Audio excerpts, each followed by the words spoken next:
To self selection board one step towards uniform. मेरा नाम है शुभम वाशने और आज हम बात करेंगे स्पॉटिंग एरर सीडीएस 1 फरवरी 2016 की, और ये फायदेमंद होगा आपके सीडीएस, एनडीए और एफकेट एग्जाम में। इसके साथ दोस्तों आपको आपकी मदद करेगा ये आपकी पसंदीदा यूनिफॉर्म के पास ले जाने में। देखिए दोस्तों, आज जब मैं कैंटीन से वापस आ रहा था अपने दोस्त के साथ, मुंबाउल इस्लाम के साथ, तो उसने मुझे एक बात बोली, मेहनत करेगा तो खुदा को भी दिखेगा वरना मुझे भी नहीं दिखेगा। और इस लाइन में इतना वेटेज था कि मेरा दिल थोड़ी देर के लिए थम गया और मेरे दिमाग में एक बात आई कि बेटा या तो जान लगा दो या जाने दो। ये स्लोगन मेरे दिमाग में बैठ गया। देखो दोस्तों, आप डिजर्व करते हो कि आपके कंधे पे स्टार हो, आपको आपके माँ बाप आपको कंधों पे स्टार पहनाए या गोल्डन स्टेप पहनाए या ब्लू स्टेप पहनाए। ये आप डिजर्व करते हो। आप डिजर्व करते हो कि अगर मौत आए तो तिरंगे में लिपट के आए। तो आप ये डिजर्व भी करते हो कि अगर पेपर क्लियर करें तो पूरी जान लगा के करो, वरना कोई फायदा नहीं। वरना ये कहते रह जाओगे कि यार मैंने कभी सपना देखा था कि मैं यूनिफॉर्म पहनूंगा पर आज नहीं है और मेरी उम्र निकल गई। आप में से कई होगा लास्ट अटेम्प्ट होगा, तो उस मौके को छोड़ो मत और इस स्लोगन को याद रखो, मन ना करे पढ़ने में तो कहो जान लगा दो या जाने दो। और मैं सच बता रहा हूँ, आपके अंदर गूज बम्स आ जाएंगे, आपको अंदर से फील आएगा कि यार मैं कर क्या रहा हूँ, और आप वापस पढ़ाई पे आ जाओगे। तो दोस्तों इस चीज का इस्तेमाल करो और मैं श्योर कहता हूं कि आपको कहीं ना कहीं ये मदद करेगा। चलिए आगे चलते हैं। क्वेश्चन स्टार्ट करने से पहले उसकी डायरेक्शन देखेंगे जो हमें क्वेश्चन में दी होती है। वो कुछ ऐसे दी है कि यहाँ पर 15 आइटम्स होंगे ईच क्वेश्चन सेक्शन में, और अंडरलाइन होंगे 3 पार्ट ए बी सी। उनको रीड करें, फाइंड आउट करें वेदर कोई एरर है कि नहीं अंडरलाइन पार्ट में, इंडिकेट करें अपना रिस्पॉन्स आंसर शीट में against corresponding letter A B C. और अगर आपको कोई एरर नहीं मिलता है तो अपना रिस्पॉन्स इंडिकेट करें डी से। देखिए क्वेश्चन क्या है पहला, this hardly won freedom should not be lost so soon. This hardly won freedom should not be lost so soon. पढ़ने में समझ में आ रहा है इसका मतलब है मेहनत से कमाई हुई या मेहनत या मुश्किल से कमाई हुई फ्रीडम आसानी से जानी नहीं चाहिए। ठीक है, पर गलती क्या है? देखिए गलती यहाँ पर हार्डली में। हार्डली जब भी आता है तो यकीन मानिए उसी सेक्शन में गलती है। और अगर पास्ट ईयर पेपर आप देखो या मेरी पास्ट वीडियोस भी देखो तो आपको पता लगेगा कि हार्डली जहां पर आता है वहीं गलती होती है। अब हार्डली 3 फॉर्म में आता है। पहला, देखो अगर हार्डली सेंटेंस की एकदम शुरुआत में आए, शुरुआत मतलब एकदम यहाँ फर्स्ट एकदम, तो यहाँ पर आएगा हेड आए, मतलब हेड और आए आना जरूरी नहीं है, पर हार्डली के बाद आएगी तुरंत वर्ब और वर्ब के बाद आएगा सब्जेक्ट। तो यहाँ तो ऐसा कुछ है नहीं। दूसरी बात है, हार्डली सेंटेंस के बीच में आ रहा हो और उसके तुरंत बाद नॉट आएगा, तो वहां पर नॉट की गलती है, नॉट को काट दो। तो यहाँ पर ऐसा भी नहीं है हार्डली सेंटेंस के बीच में आ रहा हो, तो यहाँ पर ये भी नहीं है।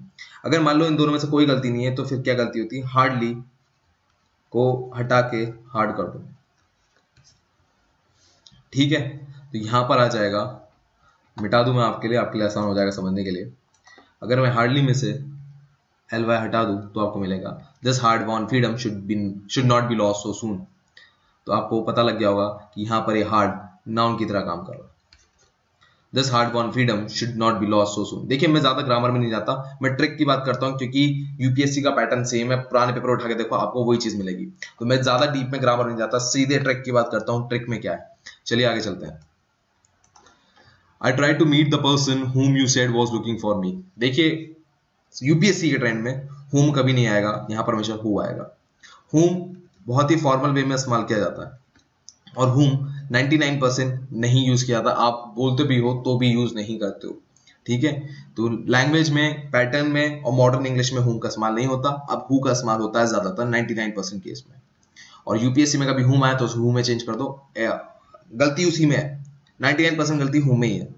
ठीक है, We looked after the thief but he was nowhere to be found। देखिए ran after the thief होता है, look after the baby होता है, पर look after the thief नहीं होता। मतलब अगर thief की बात हो रही है तो look के बाद after नहीं आएगा, आएगा for। हमारी गलती है यहाँ पर A में, और हमारा सही सेंटेंस होता है We looked for the thief but he was nowhere to be found। 78 है। I hope that the train will arrive on time but it did not। No error।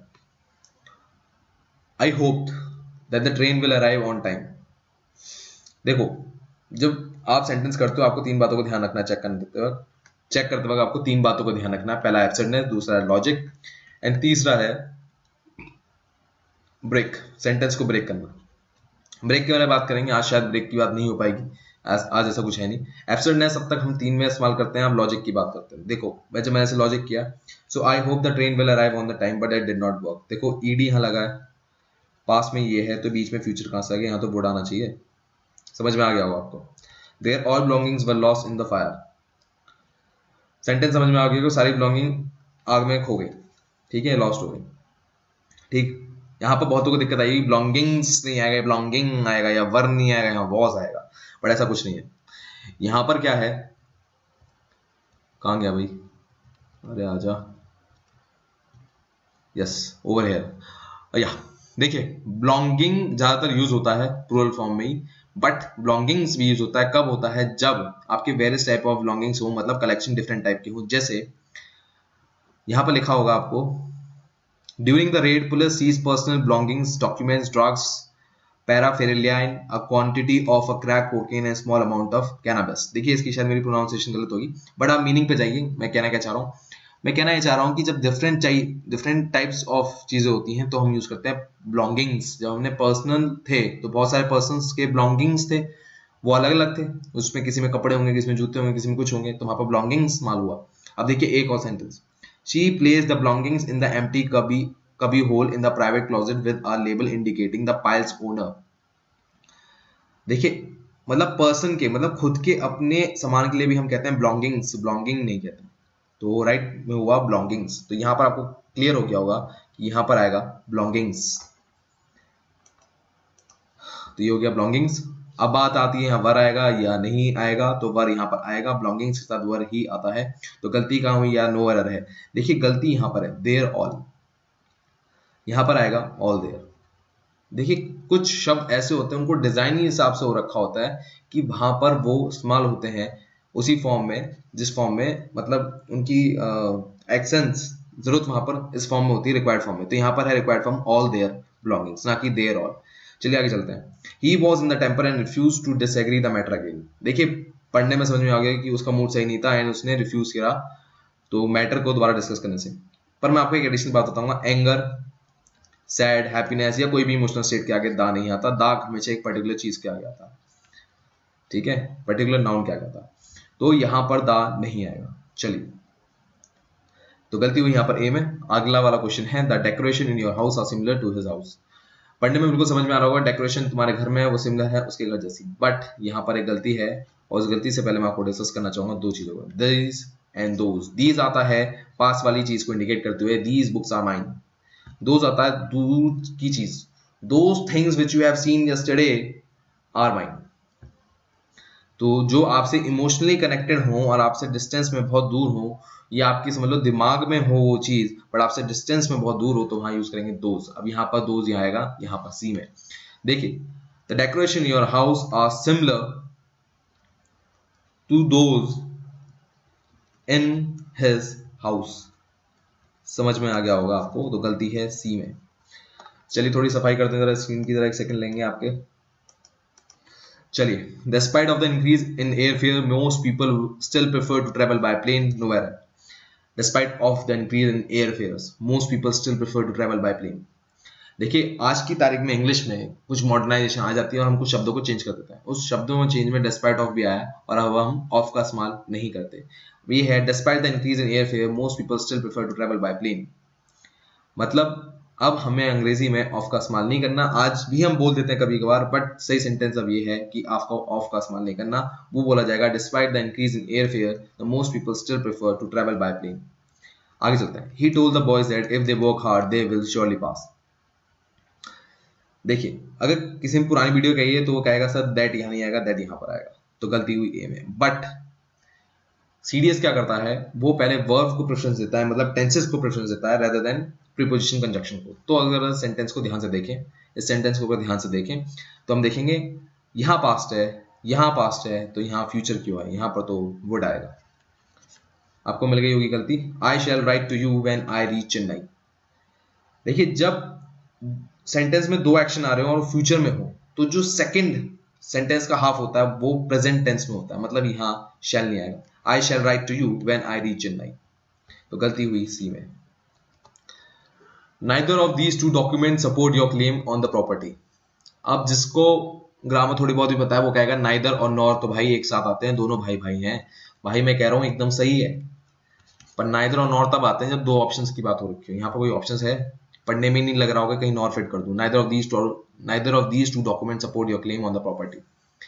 Neither of these two document support your claim on the property. कहीं पता लग रहा है nor लगना है, नहीं लग रहा, नहीं पता लग रहा होगा कहीं नॉर लगना है, तो यहाँ पर नाइदर लगा क्यों है, या यहाँ पर कुछ और गलती है। देखिए गलती हम आपको बताते हैं, पहले हम डिस्कस करते हैं नाइदर कहाँ आता है। नाइदर, देखिए नाइदर आता है कलेक्टिव नाउन के साथ, सिंगुलर कलेक्टिव नाउन, और इसके साथ एक खास बात और है कि नाइदर जो होता है वो नाउन होता है और नाउन होता है वो सिंगुलर। तो इसकी कुछ खास बात होती है, अगर मान लीजिए प्रेजेंट टेंस में यूज कर रहे हैं तो जो वर्ब इसके साथ आएगी उसमें एस या ईएस लगा होगा। तो देखते हैं यहाँ पर क्या है। देखिए नाइदर है, यहाँ पर एक कलेक्टिव मतलब कलेक्टिव नाउन की बात हो रही है, कलेक्टिव थिंग्स है, तो यहाँ पर नाइदर की जगह तो एकदम सही है। तो ये नाउन है, तो नाउन के साथ जो वर्ब आएगी वो सिंगुलर आएगी, सिंगुलर के बाद सपोर्ट्स है वर्ब की फॉर्म में, तो सपोर्ट के साथ या तो एस आएगा या ईएस आएगा। He is a school teacher but all his sons are doctor. थोड़ी सफाई करते हैं स्क्रीन की पहले जरा आगे से। Okay, he is a school teacher but all his sons are doctors. Doctors गलत है? नहीं, सन्स नहीं, दोनों सही जगह लगे हुए हैं। यहाँ पर गलती है, यहाँ पर आएगा ए। आप कहते हैं ही is a doctor, he is an engineer, खाली बिना आर्टिकल के आप किसी प्रोफेशन को नहीं बताते, तो यहाँ पर आएगा he is a school teacher. आगे चलते हैं। His grandfather had told him to smoke was a bad habit। पढ़ने में पता लगा यहाँ एब्सेंटनेस है, यहाँ कुछ गड़बड़ है। गड़बड़ अगर आपको नहीं पता लगी, सेंटेंस मार्क भी करिए तो भी ठीक है, बट यहाँ पर गड़बड़ है, यहाँ पर टू स्मोक की जगह आएगा स्मोकिंग। पढ़ के देखिए, His grandfather had told him smoking was a bad habit, तो गलती हुई बी में। My book which I gave it to you yesterday is very interesting। देखिए एक एरर होता है सुपरफ्लस। सुपरफ्लस क्या होता है? जबरदस्ती किसी चीज को वहां लगाना, उसकी जरूरत भी ना हो तो। My book which I gave it to you, तो इट हटा दो, इट को हटा दो तो आपको मिलेगा My book which I gave to you yesterday is very interesting। कुछ एरर होती है सुपरफ्लस जिनकी जरूरत नहीं होती, तो वहां पर आप उन पे उंगली रख के हटा के देखो तो आपको पता लगेगा कि वो सही है कि नहीं। तो मैं फिर से पढ़ दे रहा हूँ, My book which I gave to you yesterday is very interesting, meaning आपको पूरा मिल रहा होगा, तो यहाँ पर गलती हुई बी में। आखिरी सेंटेंस हमारा, I am entirely agreeing with you but I regret I can't help you। देखिए जब मैंने सेंटेंस देखा तो मुझे इसमें लगा कि देखो यहाँ पर ना ये जो विद आ रहा है ये गलत है, यहाँ पर टू आना चाहिए, बट ऐसा कुछ नहीं था। देखिए एग्री की तीन फॉर्म होती है, एक होता है एग्री, तीन फॉर्म में मतलब इस्तेमाल किया जाता है, दूसरा होता है डिसएग्री, एंड लास्ट होता है पार्शली एग्री।